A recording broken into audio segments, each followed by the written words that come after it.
too slow. How could you? Keep going. How could you? Keep going. Ignore the pain. I told you it was to trick you. I told you. Where are you going? See, There's nothing to follow. come on.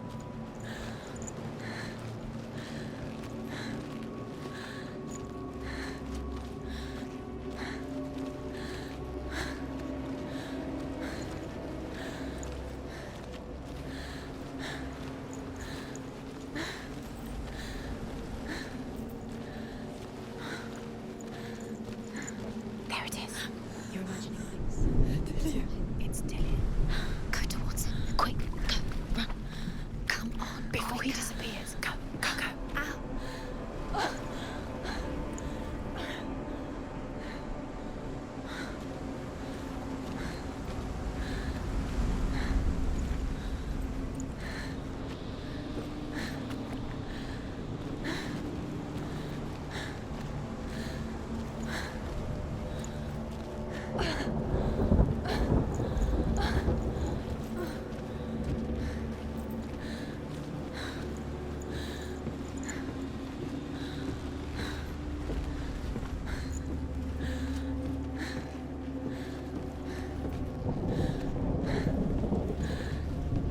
Before she first met him, she was not in a good place.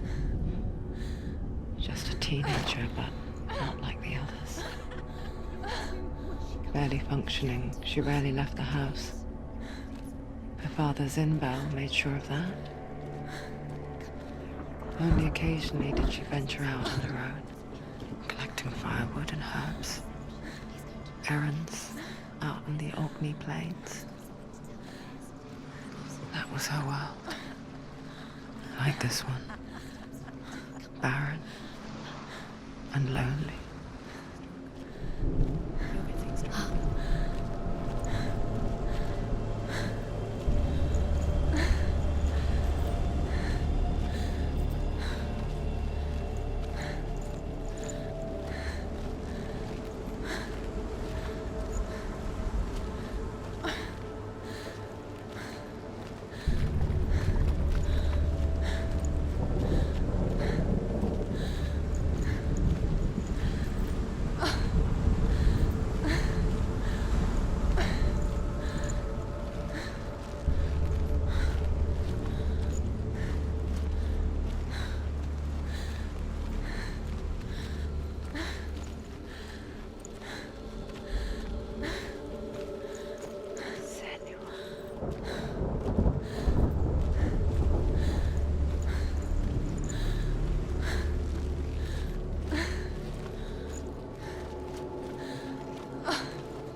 Senua, there will be times that you will feel alone and exhausted, like a strange little fish swimming against the tides of the big ocean.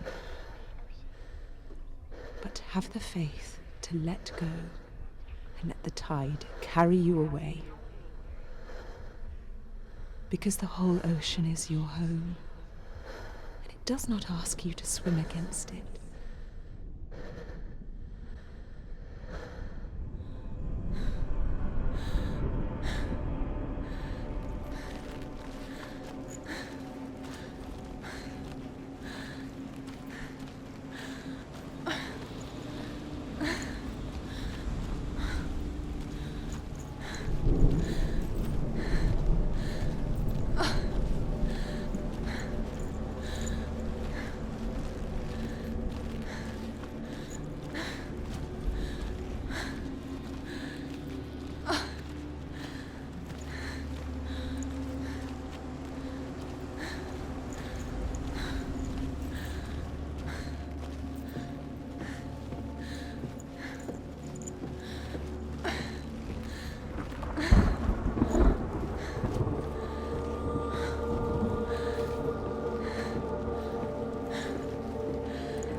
There he was, the lone figure of a boy. Under the tree. Sword play under the shade of a tree. You have to keep it. She remembers the first time she saw him. To her young eyes, he moved as if dancing, and the world danced with him. He's there. Under The the gloom tree. lifted. You can see him. For the first time in years, she felt a ray of hope.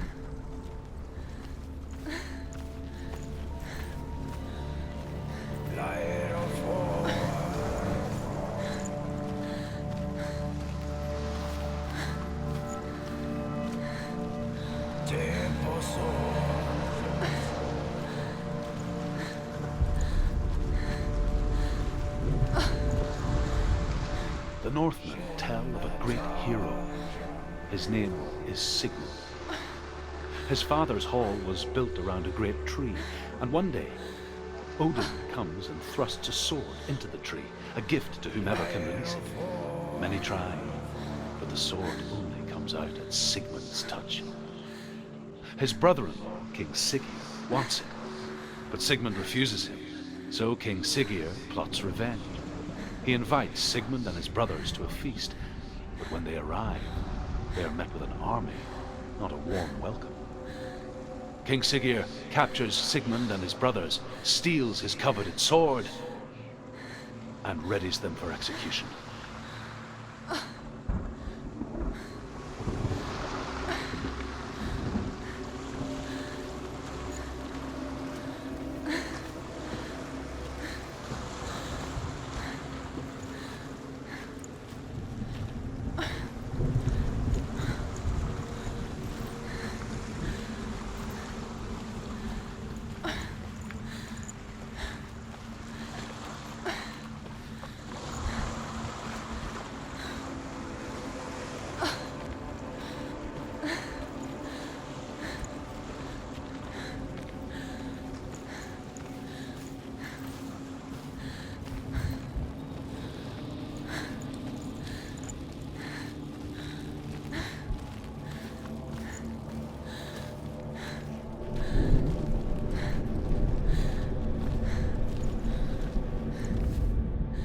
Death for Sigmund and his brothers seems certain. But the king's wife is Sigmund's sister, and she begs for mercy and implores the king to chain them up instead. He agrees. Not for mercy, though, but because he plans an even more cruel and lingering death. Chained to a tree in the forest that night, a she-wolf comes and devours one of Sigmund's brothers. She returns, ravenous, night after night, until only Sigmund is left. The next day, Sigmund's sister sends a servant with honey to smear on Sigmund's face. But to what end? Well, that night, when the she-wolf appears again, you'll never guess what happens.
the she-wolf licks the sweet honey from Sigmund's face, he bites the wolf's tongue. The she-wolf pulls away, but Sigmund holds on. The chains break, and he is free. After his escape, Sigmund lives like us, hidden in the forest. His enemy, King Siggeir, believing him dead, as his sister plots revenge. And for vengeance to succeed, even the great Sigmund needs help. So she sends her sons to him. But their blood is weak and corrupted, and they're put to death by Sigmund. So his sister hatches a new plan, one that is cold of heart and pure of blood.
Day after day, watching from afar, she mimicked him, perfecting her own secret dance,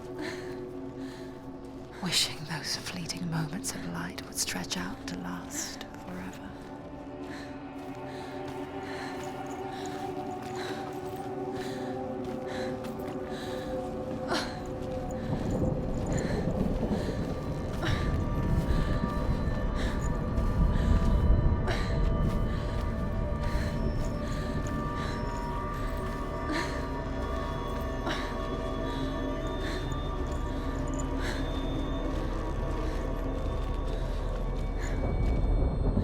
Sigmund's sister trades shapes with a sorceress, and in disguise, she lies with her own brother. She gives birth to a son named Sinfjotli. After a time, she sends him to the forest to Sigmund. He tests the boy and finds him strong and fearless, and so they go to take their vengeance on King Siggeir. But luck is not on their side. They're captured, and Siggeir has them buried alive.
How does he so effortlessly court the world and bliss?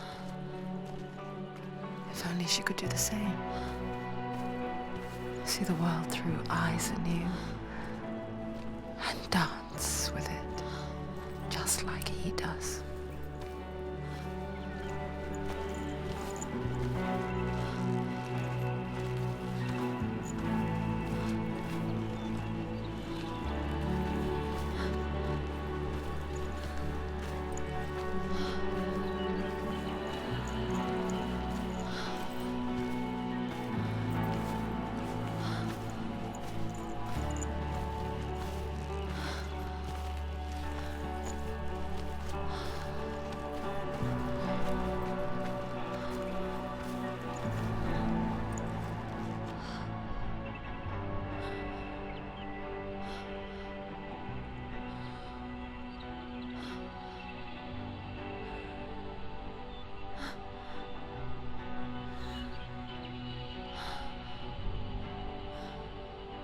What's your name?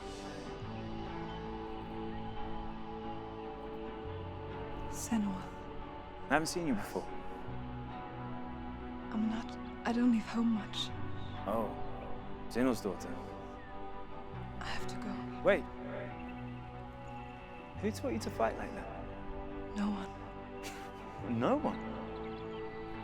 Well, I watched you, and You learnt all of that from watching me?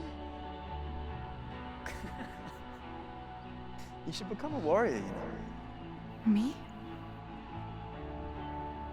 I'm Dillian. I'm here for the warrior trials. Just come and watch. And bring your sword. You can't put it into words. That moment when you look into the eyes of the one who is supposed to reassure you, make you feel safe. It only takes an instant. Fear swallows you before you have a chance to make sense of it. And darkness becomes a part of who you are. You killed him. But her world changed the day the Northmen took him from her. Senua knows that there's no going back to how things were. That there's nothing to go back to at all. Stay still, stay quiet, hide, don't tell her. Their gods can see into your mind. They will use this power to destroy They you. won't stop me. I can still feel him. Whatever's left of him, they will never let him go. I'm not gonna let him rot here! You're the one rotting here. Leave me alone! You will die here. No! And all your suffering will have been for nothing. Shut up!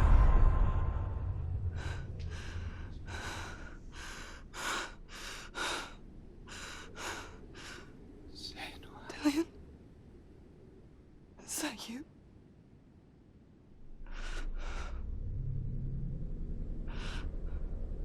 I'll find you, my love. I promise.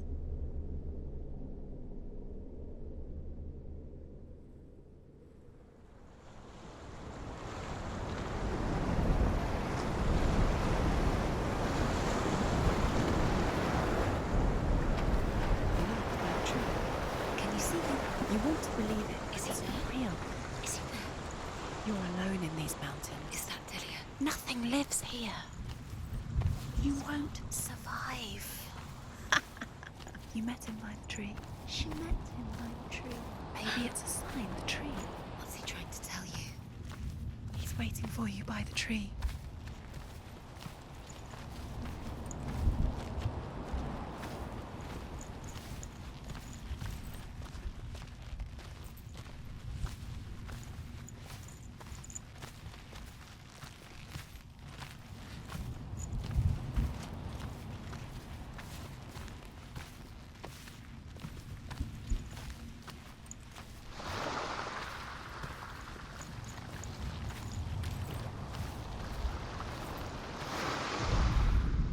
As Sigmund and Sinfjotli are being buried alive, Sigmund's sister throws an armful of straw into the grave mound.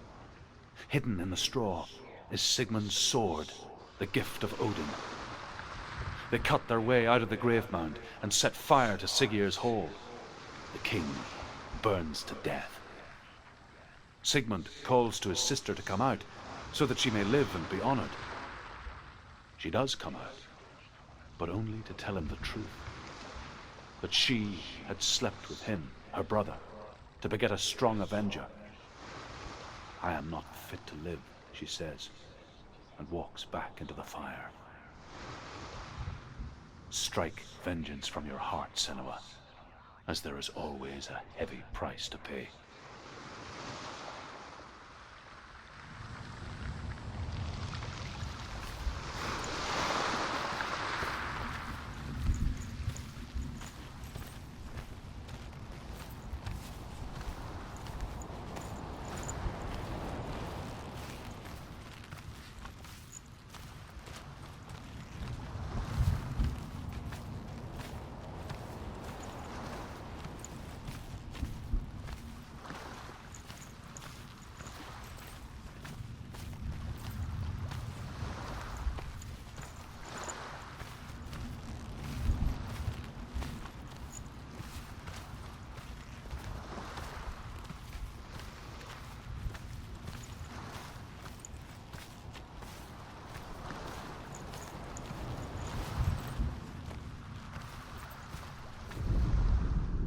And here is the end of Sigmund's story.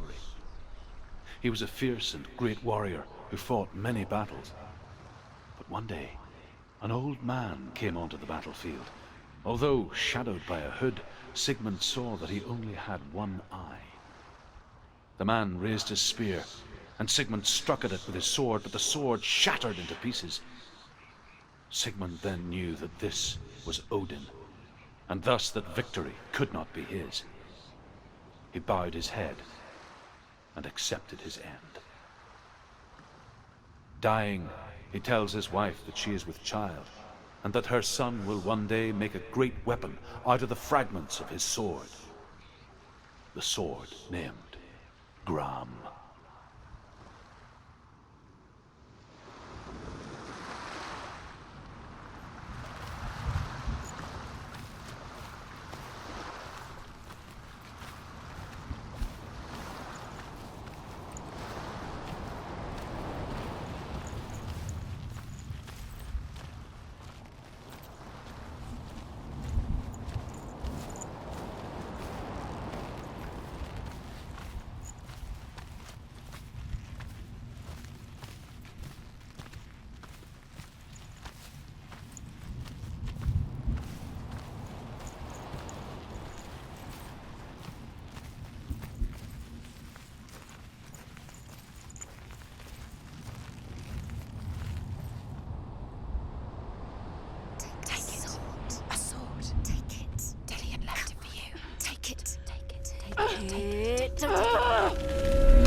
Imagine a sword that can slay gods. Its name is Gramr. It was forged by the god of all Northmen, Odin, and gifted to Sigmund, a great warrior. I need this sword. It's important. Can you help me? The sword appears whole, but it is an illusion. It shattered into shards long ago. It is said a great warrior can reforge Gramr by answering the trials of Odin, one for each shard. The roots of the Tree of Death will take you to new lands where you will face the trials. Go to the shards. Go to the shard. Go to the shards. What's the shard? Find it. It's the metal runestones. It's in front of you. Find it. The metal. The runes. You need that sword. Go to the shard. Find the shards.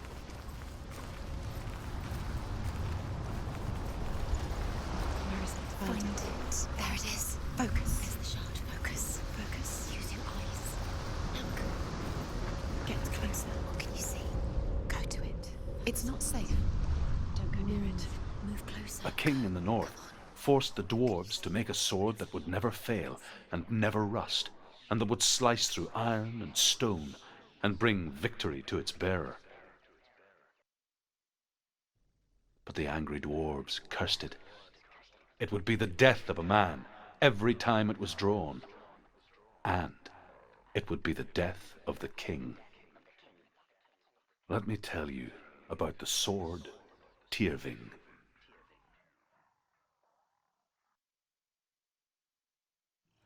I don't recognize this place. Where are we? Where is she? It feels wrong. Where are we now? Burial mound. So strange that we go to such lengths to bury death. Something so very ordinary, inevitable. It's as if we conspire to hide death, because we have no answer for it. But when it comes and forces itself onto our friends or loved ones, then comes the reckoning.